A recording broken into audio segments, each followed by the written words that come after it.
I'm Jill McKeever and you're watching Simple Daily Recipes.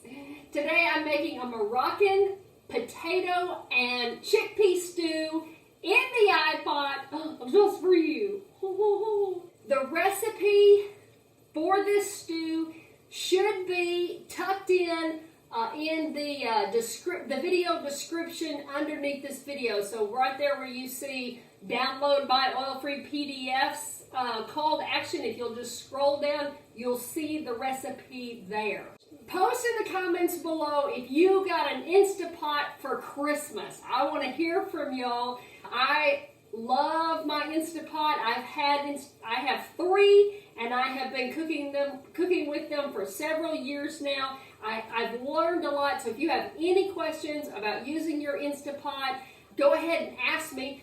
I have a playlist here on YouTube that has some, a bunch of recipes on there showing you how to use the Instapot and then how to cook beans and rice and all sorts of meals. I even have a cookbook. If you didn't get this for Christmas, you need to get it. I published this back in 2015. It's called OMGee Good, Instapot Meals, Plant-Based and Oil-Free. And this is a great starter. All the directions are written for Instapot users, so you don't have to figure out what to do. It's all here for you. So check that out on Amazon. And if you buy the paperback, you get the Kindle version for free. You're welcome. Okay, let's get started with this Moroccan potato and garbanzo bean stew. For our recipe, I have 4 cups of vegetable broth, all heated up in here. I've got 1.5 cups of sweet potato, white potato, and a 1/2 cup or a 1/2 of a small yellow onion, about 2 cups of diced tomatoes from the can with their juice, and then on top here I have a teaspoon of minced ginger. I like the stuff that you can get in the jar, but you can certainly make your own. That's easy enough. And then I have 4 cloves of garlic here. I have here mild curry, cumin, some Hungarian paprika, and just a little smidge of cayenne pepper, okay? All right, then I want to stir that together, then I'm going to put the lid on. Now, you see how big I've made these chunks? Now, sweet potato cooks up really quick in the pressure cooker. So, in combining my potatoes here, I like to make the sweet potatoes a little larger than the, like my white potatoes or red potatoes, because red potatoes take a little longer to cook tender than sweet potatoes. In order for them to cook evenly, I've just learned from experience to cut those sweet potato chunks just a little bigger than my white potatoes. That always helps. And I don't worry with sauteing vegetables like onions and celery ahead of time. I don't need to do that. When you're pressure cooking, you can just throw everything in the pot and it will all cook up within a minute. It's pretty cool. Okay, I've locked on the lid, and you'll see here this is the steam release handle. And when we're pressure cooking, we always want to turn that steam release handle to the sealing direction. It's sealing this way, it's venting that direction. Okay, so we're going to turn that to sealing. So what I want to do is I want to hit manual. That's going to automatically go to high pressure. But I want to use this minus key to set the cooking time down to 1 minute. You're like, what? 1 minute? Now, let me just clarify something. Dinner is not going to be ready in 1 minute. Okay, that doesn't happen with pressure cooking. Okay, a lot of people, when they're reading cookbooks, pressure cooking cookbooks, they see cooks in 2 minutes or cooks in 3 minutes, and then they really think that that dinner is going to be ready in 2 or 3 minutes. That's not the way it works in pressure cooking. You have to allow time for those liquids to create steam and build up pressure in the pot. That usually takes about 5 minutes, depending on the temperature of your ingredients. For this, it's not uncommon for me to go ahead and heat up broths before I put them in the pot. Make sure that my vegetables are room temperature before I put them in the pot. So that way, if I'm short on time or I'm, last minute about what I want to make for supper, if I put hot ingredients in the pot, it will shorten that time that it takes to build the pressure up in the iPot.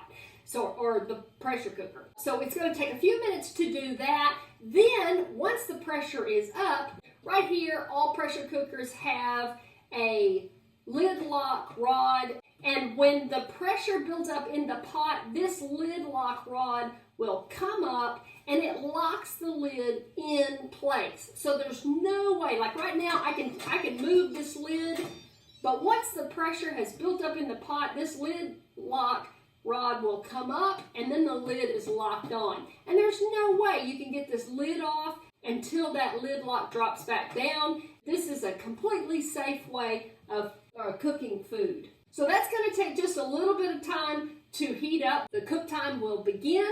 And then after that, we have what's called that pressure release period. And there's 3 ways that you can let the pressure go down. One is natural. The natural pressure release method is, setting the cooking time, walking off, and just doing your own thing. Let the pressure go down on its own. That takes about 15 minutes. You could do a 10-minute natural release method. And sometimes you see that in the pressure cooking talk, like your pressure cooking groups, they'll say 10 NPR. The NPR means natural pressure release, and then the 10 means wait 10 minutes and then release the pressure. When you're releasing the pressure, you're taking your steam release handle and you're turning it from sealing to venting. It only takes a minute for that to happen, and then you'll see that rod drop, and then you're able to remove the lid. And then the final way is quick release, and that's where the cooking time is up, and then you just turn that steam release handle right away and you let that pressure start escaping from the cook pot. Most of the time when we're doing quick release, that's when we're pressure cooking very tender vegetables like broccoli or green beans, something that only takes like a minute to pressure cook, and we don't want it to cook any further. We would use that quick release method. But for soups and stews and chilies, we don't have to worry about that. Most of the time, 10-minute natural pressure release or even a natural pressure release method is fine, works most of the time. And those are my favorite, because if you can just start the cooking process and then walk away, then you can go on about your life. You can cook supper any time of the day that you want. The iPot will do its job and then go into keep warm mode after the cooking time is finished, and will keep your dinner hot and ready until your family is ready to eat. I know.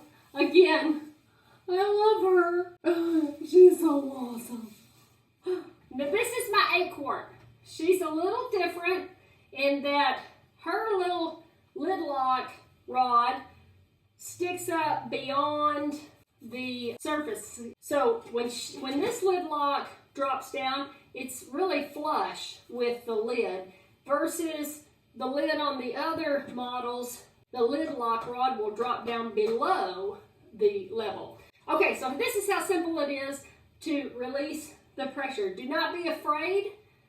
Just make sure that your hand is on the side of the steam release handle. Do not put your hands or your face near the steam. It's steam. It burns. Do not do that, please. I love you. I don't want you to hurt yourselves. But I also don't want you to be afraid. I just want you to be careful. So here we go. We're going to turn it. It's going to spew and sputter, but that's cool because steam is really just water and it's no big deal. Here we go. This will take 1 minute. Hold on, get a grip. Oh, violence. Oh, chaos in the streets. What? There's nothing to this. There's nothing to be afraid of. Now, so sometimes if we've got a recipe in here that has a lot of starches, or our pot is really full, occasionally the starchy water will try to come up through this steam release handle. And if you start to see that happening and you're just getting a lot of yucky spew, go ahead and turn the steam release handle back to sealing. Wait another minute. Make sure that your keep warm mode is turned off, and to kind of help to help that pressure go down. Wait about a minute and then make another attempt to turn that steam release handle and let that steam escape. It's no big deal. Nothing's going to happen. It's just that it's pulling the starchy water or that starchy foam that might have collected on the top of your food inside the pot. It's just sucking up through there, but it's really not any big deal. Makes it a little messy when you have to clean up. You want to make sure that your handle and all this stuff is cleaned up afterwards. Don't let starches dry up on your lid. Look at that, so quiet and sweet. Oh, did you see it? The steam, the lid lock rod just drops down. Now I can lift the lid up. There's a lot of water here, so I want to make sure that I just let that drip off. Now I'm going to move this lid out of my way because it's hot. And I don't want to burn myself. Look, there's lunch. Oh, baby. Where's my scooper? Where's my scooper? Okay, we have a few more ingredients to add to this Moroccan stew, but I want to show you that just with 1 minute of cooking, pressure cooking, we have cooked potatoes. Look at there. Fork, tender, look at that fell apart, potato, and fork, tender, sweet potato. Da-la-la. To our stew, I've got about a cup of cooked brown rice. I'm going to drop that in there. I don't know why I'm using that fork. That's not what I want to use. Where's my spoon? And then I have several handfuls of fresh baby spinach and about 2 cups of chickpeas, cooked chickpeas. You can use canned, or if you already have some chickpeas that you already made up, that you've cooked before, then just add those to it. The broth is so hot, all I have to do is just wait a couple of minutes and everything will be heated through and kind of cool down a little bit. All we're really doing is just trying to warm things up. Okay, so let's add that lime juice. I don't have any crackers. It just occurred to me I did not get any crackers out. Where's sweet potato? Because that's my favorite. Sweet potatoes are my favorite. Okay, spinach is falling off the side. This is a little messy. That's all right. It'd be messy if you did it. Oh, look at that. And then just garnish the individual bowls with a little chopped parsley, and you are ready to rock. There you go. Moroccan potato and garbanzo bean stew. I can't wait for you to try it.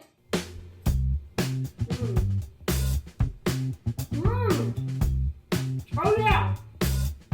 Okay, if y'all have all the fixings for this, make it today and tell me what you think. Oh, Sandra has asked the ultimate question. Would I make this again? Yes. Yes. This is good. I really do want you to try it. I'm not blowing smoke up your hoo-ha. That's really good. Okay. I love y'all. Thank you so much for being here. Bye.